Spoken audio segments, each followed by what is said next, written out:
Itong next video na panonoorin natin mga tol, bigyan ko muna kayo ng disclaimer Hindi natin to patotohanan at hindi natin to pasisinungalingan. Magbibigay lang tayo ng reaction video and commentary based sa ating kaalaman at based sa ating paniniwala mga tol. No? So ang title nito ay Pope Francis, tinawag daw si Jesus na makasalanan mga tol. No? Itong video panonoorin natin ay mula kay Sa Iyong Araw. Bago natin to simulan, syempre huwag mo rin kalimutan, bisitahin ang kanyang YouTube channel and subscribe. At kung bago ka pa lamang dito at gusto mo yung mga ganitong klaseng commentary and reaction mga tol, huwag mo rin kalimutan mag-subscribe. Click mo na rin ang notification bell para ma-notify ka whenever na may mga bago tayong reaction video. Again, hindi tayo rito mga aaway ng ibang religion mga tol.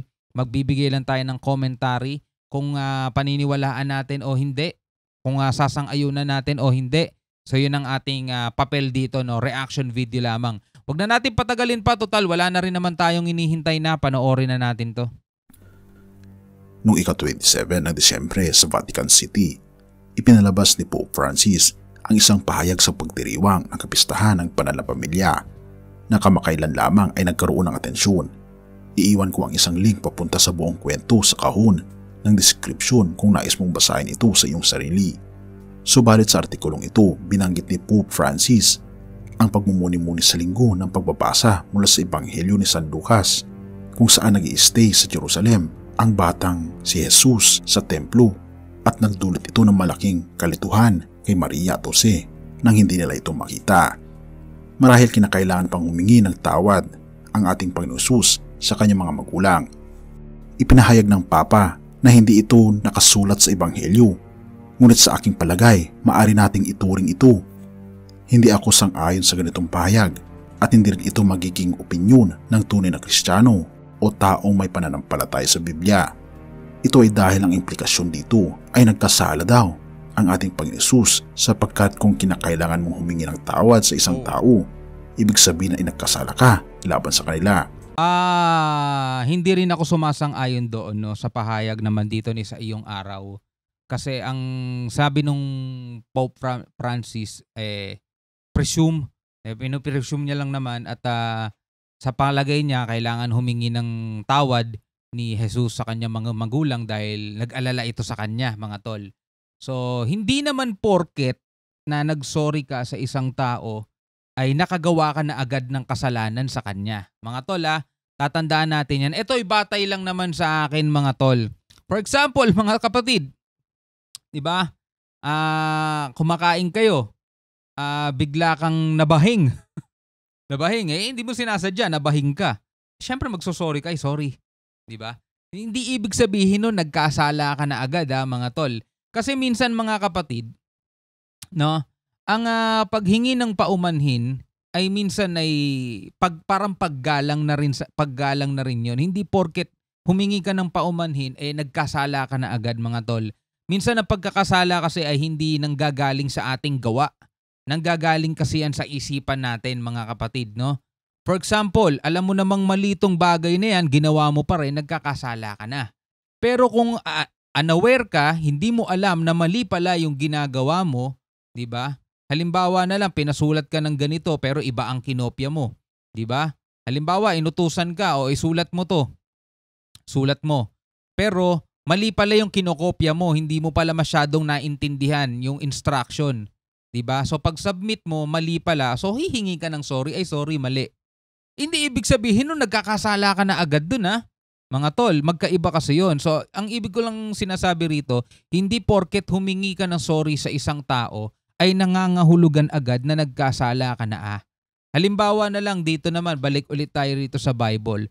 Hindi naman siguro sinasadya o hindi naman siguro intensyon ng Panginoong Jesus na pag-alalahanin yung kanyang mga magulang. Diba? Hindi naman siguro intensyon ng Panginoong Jesus dito na bahala sila dyan, wala akong pakialam sa kanila, kung hanapin man nila ako, basta dito lang ako, bahala sila mag-alala. Kasi kung gano'n ang intensyon yun, nagkakasala talaga siya, di ba? Kasi meron siyang thoughts, meron siyang damdamin na gano'n na sinasadya niya. Pero halimbawa naman, ang isang bata, nagpunta sa bahay ng kaibigan, di ba? Naaliw. Bata naaliw. nakalimutan ng oras, nag-aalala na syempre yung mga parents niya, asan ka na, asan ka na. Wala namang cellphone, wala namang telephone para tumawag ka, magpaalam ka man, dito lang ako ha. Diba? Syempre, mag-aalala, pagagalitan ka ngayon ng nanay at tatay mo, pero hindi ibig sabihin nun ay nagkakasala ka na agad sa kanya. Diba mga tol? So yun lang naman ay patas na pagpapaliwanag. Ulitin natin ang tinitindigan natin, hindi porket nag-sorry ka sa isang tao ay nakakagawa ka na agad ng mali. Lalong-lalo na kung unaware ka. Isa pang example, inutusan ka ng nanay mo na bumili ng suka. Naglalakad ka, natapilok ka, nabitawan mo yung sukli, na-shoot sa kanal. Ngayon, hihingi ka ng sorry sa nanay mo. Tanong, may kasalanan ka ba? Wala. Humihingi ka ng paumanhin bilang respeto. Diba? So, tuloy natin to mga tol. Ngunit labag ito sa kasulatan dahil sinasabi ng Biblia na walang sala ang ating Panginoong Hesus. Ayon sa 1 John 3 verse 5. So, sinasangayunan natin to mga tol ha. Nakasulat sa Bible, ang Panginoong Hesus lang ang bukod tanging tao na hindi nagkasala. At wala naman tayong narinig na sinabi ng Pope. Hindi sa kinakampihan ko yung Papa mga tol ha.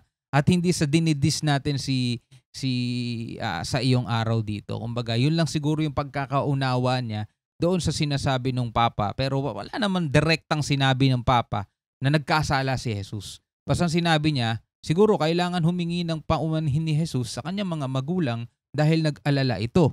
Pero ulitin ko, yung example ko kanina, hindi porket humingi ka ng paumanhin sa isang tao ay nagkasala ka na kasi sa iyong araw din naman na nagbigay ng tag din na yun, ng nag-presume ng ganun na kailangan daw humingi, ang ibig sabihin daw ng paghingi ng tawad ay nangangahulugan na nagkasala ka sa isang tao. So parang ang sinasabi daw ng Papa ay nagkasala si Jesus. Hindi ganun yung pagkakaunawa ko, no? So tuloy natin. Alam ninyo na siya'y nagpakita upang alisin ang mga kasalanan at sa kanya ay walang kasalanan. Bukod pa rito, sa kwento mula kay San Lucas nang mawala ang ating Panginoon Hesus ay natagpuan ito sa templo ng kanyang magulang. Sa talata 2 verse 48 to 49 ay nakasaad na sila'y namangha na makita nila siya at sinabi ng kanyang ina sa kanya, "Anak, bakit mo kami ginaganito? Narito, hinahanap ka namin ng iyong ama at ako na may kalungkutan." At sinabi ni Jesus sa kanila, "Bakit ninyo ako hinahanap? Hindi nyo ba alam na kailangan kong maging sa mga bagay ng aking ama? Kaya't wala namang masama na ginawa ng ating Panginoong Hesus, bagkus ay tinupad lamang niya ang kalooban ng kanyang ama." Ito ay hindi ang unang pagkakataon na may mga pahayag si Pope Francis na naglalabas ng pag-alipusta kay Jesus at sa Biblia. Halimbawa, noong ika-19 ng Oktubre 2019, inuulat ng Christian Post na sinabi ni Pope Francis na ang Biblia ay isang napakadelikadong aklat. Yun, pag sinabi niya yun, medyo mali yun, no? Noong ikalawa ng Oktubre, iniulat ng charismaticnews.com na sinabi ni Pope Francis na ang buhay ng ating Panginoong Hesus ay isang pagkakamali habang binabanggit niya ito sa St. Patrick's Cathedral sa New York City. Bakit ko iniisip na magkakaroon ng mga pahayag ang Papa na ito? Sa aking palagay, iniuugma niya ito upang malunod ang mga tao at huwag ituring na literal ang Biblia o ang mga kwento sa loob nito. Ito ay magdudulot ng kalituhan sa mga tao at sila ay maaaring tumanggap ng tatak ng halimaw. Nakikita ko ang pahayag ng Papa laban sa fundamentalismo bilang isang hakbang upang tagalin ang lahat ng uri ng fundamentalismo sa bawat relihiyon upang hindi magkaroon ng mga radikal na Kristiyano o Hudyo na maglalakad-lakad at maglalagay ng panganib sa isa't isa. Bukod pa rito, nais ng Papa na maging bahagi tayo ng kilusang ekonomikal upang siguraduhing mamuhay tayo ng payapa at magkakasundong lahat. Subalit ito ay isang masalimuot na panggulat na sumusuot sa anyo ng plano upang alisin ang mga taong tumuturing ng Biblia ng literal at nais na mabuhay ayon sa salita ng ating Panginoong Diyos. Dumarating na ang panahon na ang fundamentalismo sa lahat ng relihiyon ay magiging bawal at ang sumusunod sa Biblia ng literal ay sumusunod sa mga utos ng Diyos na sila ay tatawaging terorista.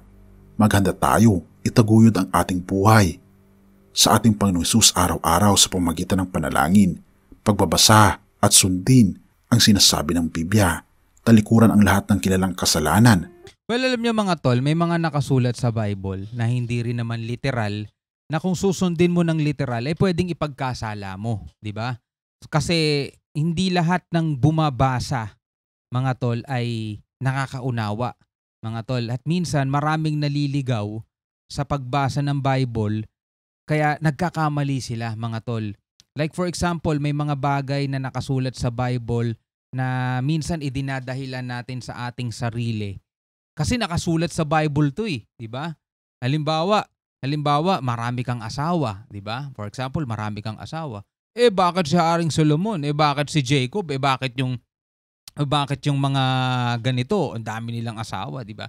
So minsan kapag binabasa mo 'yon at yun lang yung talagang binabasa mo, nahuhulog ka kasi sa pagkakasala kasi nang dumating na ang Panginoong Hesukristo sa New Testament, binago na lahat, mga tol. Ito na yung pinakabagong aral na dapat nating sinusunod. Wala na tayo dun sa panahon nila.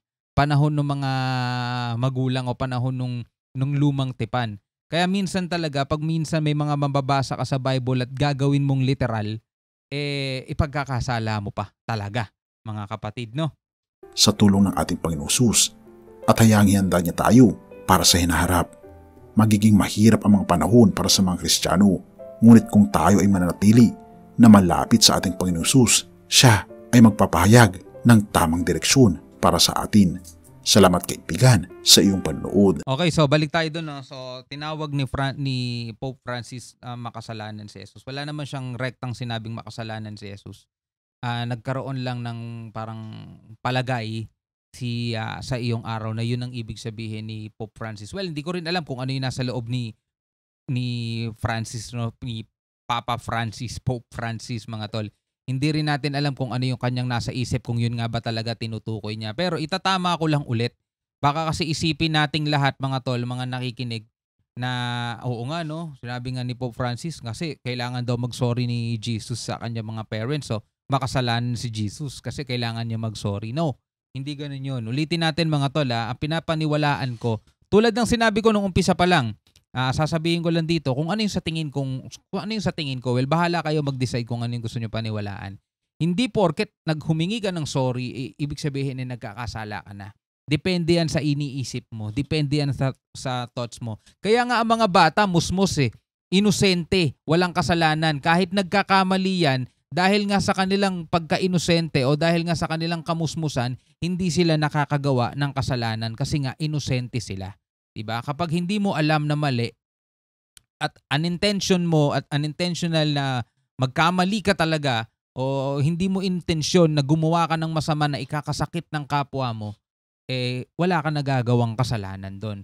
Katulad nga na nga lang ng mga binigay nating example kanina, mga tol. Napakasimple lang naman yung mga ginawa nating example Diba? For example, ulit, no, para mas malinawan pa tayo.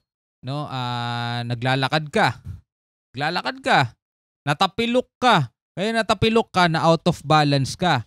Meron kang isang taong nabangga dahil na out of balance ka, nabangga, 'di ba? Tumapon sa kanya yung iniinom niya o pagkain niya, hihingi ka ng sorry, 'di ba? Pero hindi ibig sabihin nun is nagkasala ka na agad kasi hindi mo intention 'yun, 'di ba? Hindi mo intention 'yun. At yung lalaki na humingi ka na nga ng patawad, humingi ka na nga ng paumanhin, nagalit sa'yo at sinuntok ka pa, yun ang nagkakasala, mga tol.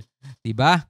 So, ganun lang yun, mga kapatid. So, ikaw, ano masasabi mo bilang isang Pilipino? Hanggang sa muli, mga kapatid. Ako nga pala si Shobaldi. Peace out.